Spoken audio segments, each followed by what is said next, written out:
അതെ. കളങ്കാവലിനായി മമ്മൂട്ടി വാങ്ങിയ പ്രതിഫലം എത്രയാണെന്ന് നിങ്ങൾക്കറിയാമോ? മമ്മൂട്ടി, വിനായകൻ എന്നിവരെ കേന്ദ്ര കഥാപാത്രമാക്കി ജിതിൻ കെ ജോസ് സംവിധാനം ചെയ്ത ചിത്രമാണ് കളങ്കാവൽ. ആരാധകരുടെ കാത്തിരിപ്പിന് വിരാമമിട്ട് ചിത്രം കഴിഞ്ഞ വെള്ളിയാഴ്ച തിയേറ്ററിലെത്തിയിരിക്കുകയാണ്. ആദ്യ ദിവസം തന്നെ മികച്ച പ്രതികരണമാണ് സിനിമയ്ക്ക് ലഭിക്കുന്നത്. മമ്മൂട്ടി കമ്പനി നിർമ്മിക്കുന്ന ഏഴാമത്തെ ചിത്രം കൂടിയാണ് കളങ്കാവൽ. 25 കോടി ബജറ്റിലാണ് ചിത്രം നിർമ്മിച്ചിരിക്കുന്നത്. ഇപ്പോഴിതാ ചിത്രത്തിലെ ഏറ്റവും കൂടുതൽ പ്രതിഫലം കൈപ്പറ്റിയ ഒരു റിപ്പോർട്ടാണ് പുറത്തുവരുന്നത്. ഒന്നാം സ്ഥാനത്ത് നമ്മുടെ സ്വന്തം മമ്മൂട്ടി തന്നെയാണ്.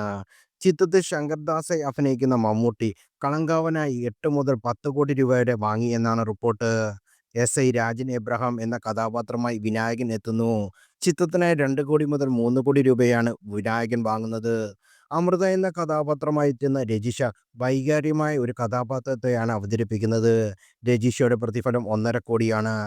ഷെ ഗായത്രിയായി ഷൈനി എന്ന കഥാപാത്രമായി എത്തുന്ന ഗായത്രിക്കും ശ്രുതി രാമചന്ദ്രൻ 40 മുതൽ 75 ലക്ഷം രൂപ വരെയാണ് പ്രതിഫലം.